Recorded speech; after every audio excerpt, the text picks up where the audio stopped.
हरिओम, ओम आनंद ma'am, Om Shanti ma'am, ओम ज्ञान ma'am. आप सभी दर्शकों का हमारे चैनल पर स्वागत है। आज हम लोग यूपी टेट सी टेट के अंतर्गत महत्वपूर्ण प्रश्नों का हल करेंगे।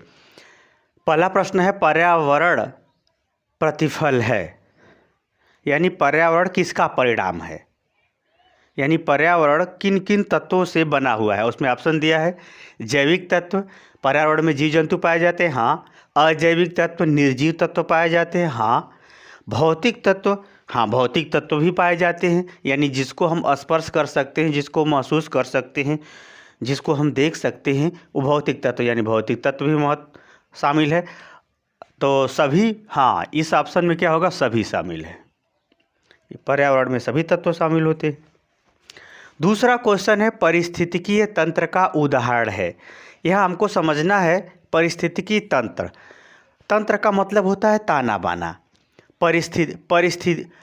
पारिस्थितिकीय मानी हमारे जो चारों तरफ की स्थिति है उसमें कैसा ताना बाना पाया जाता है, इसका शाब्दिक अर्थ है। जो ताना बाना पाया जाता है उसे हम क्या कहते हैं, पारिस्थितिकी तंत्र। जैसे आप ये समझिए कि सजीव, निर्जीव, सजीव, जैसे सजीव में अगर लिया जाए तो जीव जंतु, वनस्पतियाँ भी आती हैं। निर्जीव में विभिन्न प्रकार के तत्व आते हैं, जैसे खनिज तत्व, भूमि तत्व, वायु भी एक प्रकार का तत्व है। एक प्रकार से अगर कहा जाए तो जो विभिन्न प्रकार के तत्व होते हैं उनको अजैविक कहते हैं। अब भौतिक का मतलब ये होता है जिसको हम स्पर्श कर सकते हैं, जिसको देख सकते हैं, जिसको महसूस कर सकते हैं, जैसे जल, ऊर्जा, जल है, वायु है इत्यादि। यानी भौतिक का मतलब जिसको हम महसूस कर सकते हैं, देख सकते हैं, स्पर्श कर सकते हैं इत्यादि गुण पाए जाते हैं।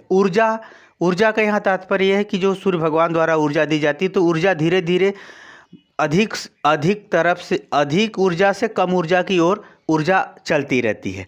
तो जैसे ये नियम आया है कि प्रत्येक जीव जो है अपनी ऊर्जा का जो है 10% दूसरे को प्रवाहित करता रहता है। आइंस्टीन का जो है इससे संबंधित कुछ नियम भी है, E = mc²।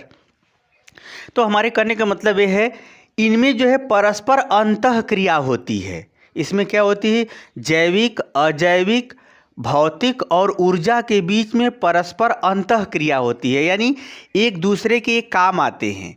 वो जो एक दूसरे के जिस नियम पर, जिस आधार पर काम आते हैं, उसी को हम क्या कहते हैं, पारिस्थितिकीय तंत्र। सब एक दूसरे पर निर्भर है। जैसे अगर साधारण रूप से देखा जाए तो जैसे शाकाहारी को मांसाहारी खाता है, फिर मांसाहारी को मांसाहारी खाता है, फिर जब मांसाहारी मर जाता है तो उसको विभिन्न प्रकार के जो भूमि जो अपघटक हैं वो उसको समाप्त कर देते हैं, सभी तत्वों में उसको विलीन कर देते हैं। फिर क्या होता है, फिर जीव उत्पन्न होता है, फिर वो बढ़ता है, फिर इसी तरह से एक क्रम की तरह से चलता रहता है। उत्पत्ति, वृद्धि, विनाश, उत्पत्ति, वृद्धि, विनाश। ये जो उत्पत्ति, वृद्धि, विनाश है वो जैविक, अजैविक, भौतिक, अभौतिक, ऊर्जा इत्यादि में पाया जाता है।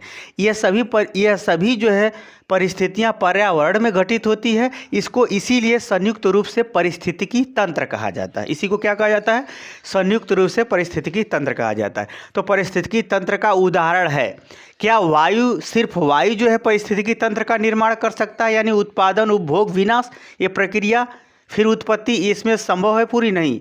जल में सिर्फ जल से संभव है ऐसा नहीं, सिर्फ मिट्टी से ऐसा संभव है नहीं। ये वास्तव में तालाब में संभव है। क्यों?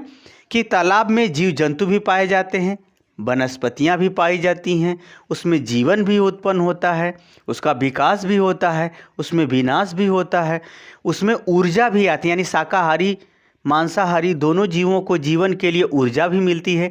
यानी पारिस्थितिकी तंत्र का इसमें सबसे बेस्ट उदाहरण क्या होगा, तालाब होगा। तीसरा देखिए, कौन सा सबसे स्थिर पारिस्थितिकी तंत्र, स्थिर यानी जो पारिस्थितिकी तंत्र है, यानी हमने बताया कि जो जैविक, अजैविक, भौतिक और ऊर्जा के बीच में जो सबसे परस्पर अंतः क्रिया होती है, उसमें सबसे स्थिर मतलब सबसे व्यापक और अस्थायी रूप से वो स्थिर होता है। तो उसमें कौन है, पर्वत। सिर्फ पहाड़ों से ऐसा संभव है? नहीं, पहाड़ तो एक तत्व है।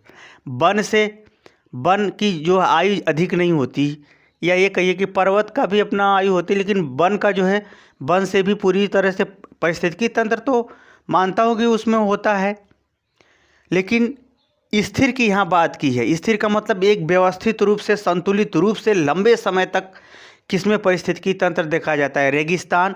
रेगिस्तान में भी अपना जीवों का उत्पत्ति, विनाश इत्यादि होता है, लेकिन सबसे स्थिर और व्यापक रूप से देखा जाए तो सागर होगा, क्योंकि जो समुद्र है इसकी व्यापकता, इसकी गंभीरता, इसकी स्थिरता सब इन सब से तुलना में अपेक्षाकृत ज़्यादा अवधि तक रहती है। ये सब पूछा भी है, कौन सा सबसे स्थिर पारिस्थितिकी तंत्र है? वह है सागर। ये बेस्ट ऑप्शन ख होगा। चौथा अगर क्वेश्चन देखें तो संसार का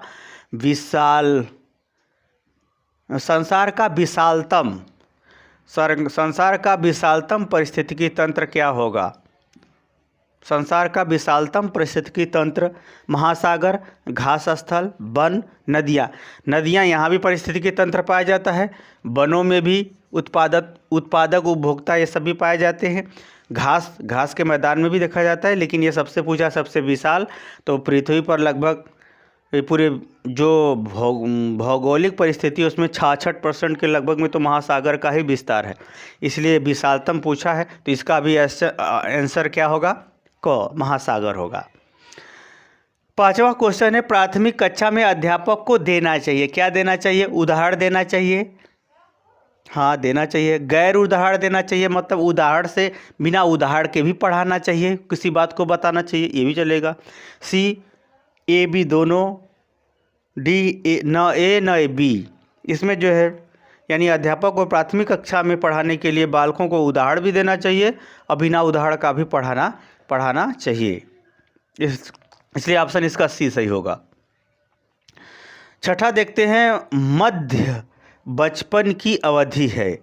मध्य बचपन की अवधि, यहाँ देखिए जो बचपन का मतलब होता है बाल्यावस्था। मध्य बचपन की अवधि है, उसको क्या कहा जाता है? बाल्यावस्था कहा जाता है। तो 10 वर्ष के बाद ये भी बाल्यावस्था में होती नहीं। 6 वर्ष ये प्रारंभिक बाल्यावस्था होती है, 6 से 9 वर्ष।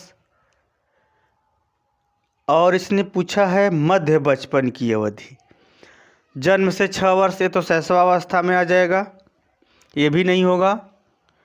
10 वर्ष के बाद ये भी नहीं होगा। 6 से 9 वर्ष प्रारंभिक बाल्यावस्था आता है। तो ऑप्शन बचा क्या? घ। इसमें घ वाला ऑप्शन सही होगा, क्योंकि मध्य बचपन की अवधि पूछा है तो 6 से 11 वर्ष। शिक्षा मनोविज्ञान का अपना अलग विभाजन है, विभिन्न मनोवैज्ञानिकों का अपना अलग अलग विभाजन है। यहाँ पूछा है मध्य अवधि, मध्य का अवधि, जैसे हमने बाल्यावस्था को सामान्यतः 2 भागों में हम लोग बांट करके अध्ययन करते हैं। प्रारंभिक बाल्यावस्था जो 6 से 9 वर्ष और उत्तर बाल्यावस्था 6 से 12 वर्ष। तो ये जो मध्य बचपन की अवधि है, इन विकल्पों को देखने से सबसे बेस्ट विकल्प यही होगा, 6 से 11 वर्ष। 6 से क्या हो जाएगा? 11 वर्ष। ये घ वाला सही होगा। 7वां देखते हैं, वृद्धि और विकास का प्रथम चरण है शारीरिक विकास, नैतिक विकास, सामाजिक विकास और मानसिक विकास। वृद्धि और विकास कब से प्रारंभ होता है, यानी प्रथम पहला स्टेप क्या है? वृद्धि और विकास। वृद्धि शरीर के मात्रात्मक पहलुओं से संबंधित होती है, विकास गुणात्मक और मात्रात्मक दोनों पहलुओं का परिणाम होता है। वृद्धि अल्पकाल में देखी जाती है, विकास दीर्घकाल में देखा जाता है, लेकिन परंतु ये संयुक्त रूप से पूछ रहा है कि इसका प्रथम चरण यानी पहला स्टेप क्या होगा? शारीरिक विकास। इसका पहला स्टेप होगा शारीरिक विकास। क्यों? क्योंकि जब तक शरीर का विकास नहीं होगा तब तक आपका मानसिक विकास या सामाजिक विकास या नैतिक विकास का पता नहीं चलेगा। इसीलिए इसका सबसे बेस्ट ऑप्शन आंसर सही है जो होगा वह क होगा, शारीरिक विकास। मुझे उम्मीद है कि मेरे व्याख्या के साथ दिए गए प्रश्नों के उत्तर आपको समझ में आ गए होंगे। समझ में आ गए हैं तो हमारे चैनल को लाइक कीजिए, शेयर कीजिए, सब्सक्राइब कीजिए। आज के लिए इतना ही। हरिओम।